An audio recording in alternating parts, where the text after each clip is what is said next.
Hi guys, I'm Christine. So today I am going to read Cinderella. I'm going to read a bedtime story for you guys. Um, I had a busy day today. I had a lot of homework. I'm in fashion school right now, so I had a lot of homework. I am still having a lot of homework, but I decided I'm going to read to you guys, okay? So we're going to start with Cinderella. See if I can get, there we go. One day, One day, Gus, Jag, and the other mice who lived with Lady Tramine's chateau gathered around their friend Cinderella as she pulled her mother's old dress out of a trunk. "Isn't it lovely?" Cinderella said. "Well, maybe it's a little old-fashioned," she added, "but I can fix that." Earlier that day, the mice had watched as an invitation to a royal ball arrived.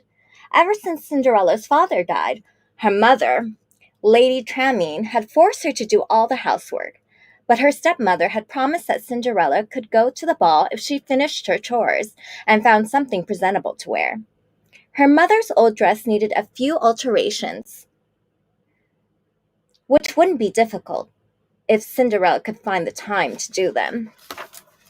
Cinderella's mother's dress. Right there. "Cinderella!" her stepmother and sister called. They were getting ready for the ball and wouldn't give Cinderella a moment's peace. Plus, she still had to do all of her chores. "I guess my dress will just have to wait," she sighed sadly. After she left the attic, Jack said, "You know what? Cinderella not go to the ball?" The other mice looked at him, startled. Cinderella's bird friends, who were perched on the attic windowsill, twittered anxiously. "Work, work, work," Jack explained with disgust. "She'll never get her dress done."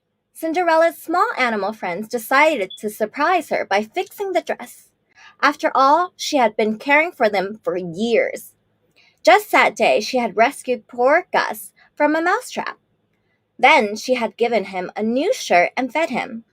Every day she had made sure her mouse and bird friends got enough to eat.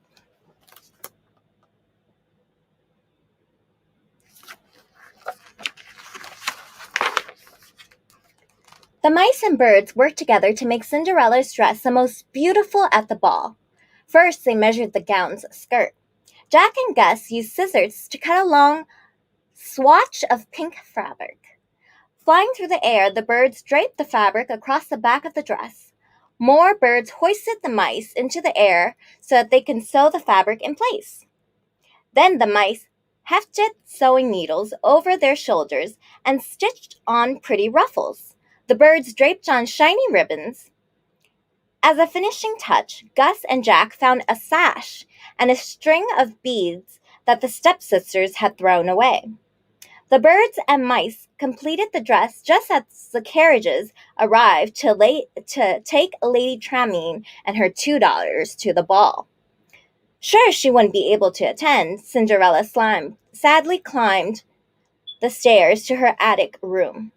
But when she opened the door, her animal friends called out, "Surprise!" Look at that. Talk about fashion. These bird friends know a little bit about fashion.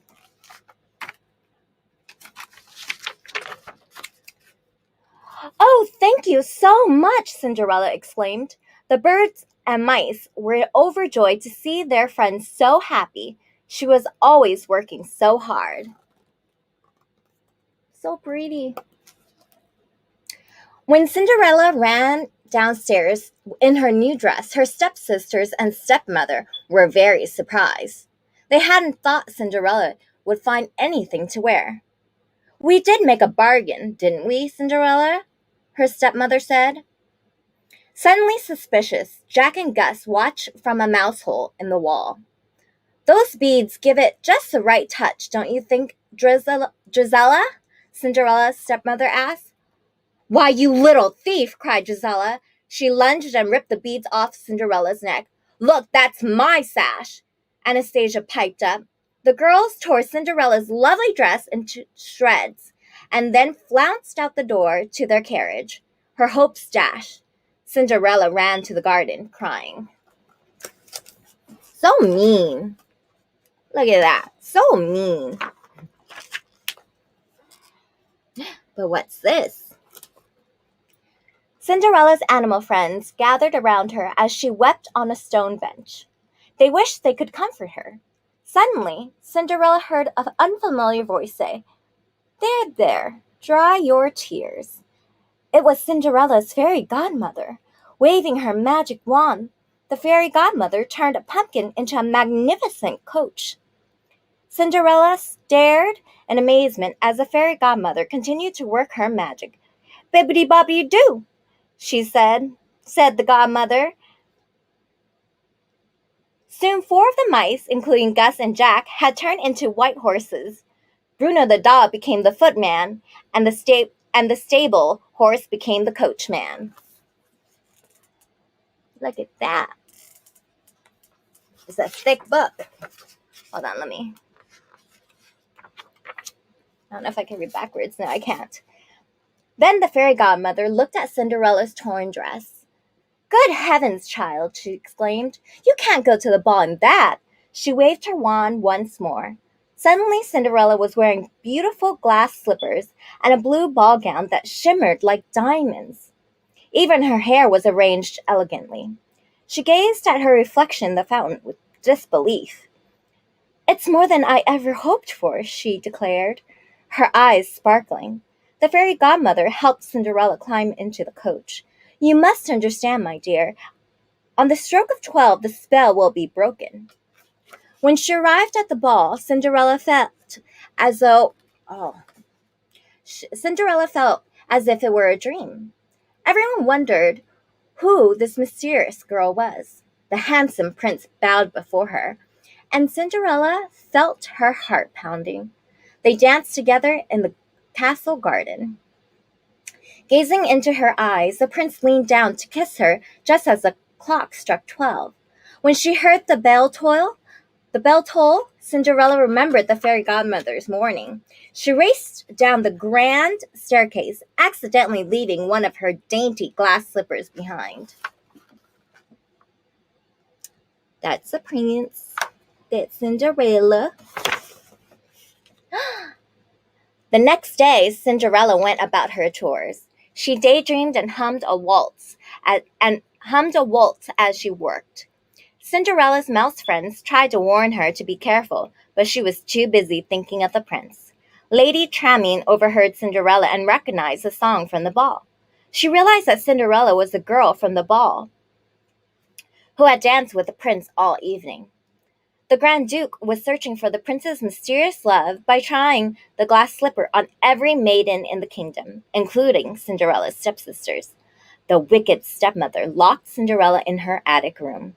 "No, please let me out," cried Cinderella. "We've got to get the key," Jack told Gus. The 2 mice raced downstairs and quietly took the key out of the stepmother's pocket. They pushed and pulled it up along the staircase. With a last burst of energy, Cinderella's exhausted little friends were finally able to slip the key under her locked door. "Oh, thank you," she cried.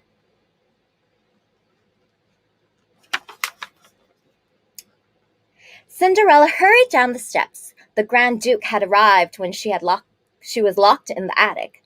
Of course, Cinderella's wicked stepsisters tried on the slipper with glee, but their feet did not fit.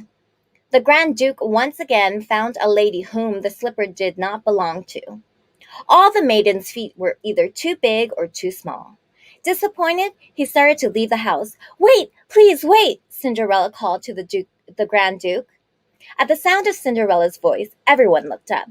The mice hugged each other hopefully, but Cinderella's stepmother was upset that her stepchild had escaped, and she tripped the Grand Duke with her walking stick. The slipper Cinderella had left behind at the ball shattered. Luckily, Cinderella still had the other slipper. She pulled it out of her pocket, then tried it on. The slipper's perfect fit prove that Cinderella was a beautiful young woman who had won the prince's heart. The prince asked for Cinderella's hand in marriage, and the very next day they had their wedding at the palace. All right, so that's tonight's bedtime story.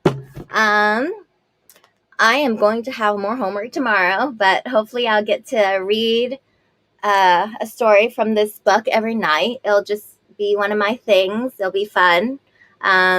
This is really a little treat. I used to do story time with SAG-AFTRA when I was living in Arizona. So that was fun. I got to read to a bunch of second graders, a bunch of third graders. I really loved it.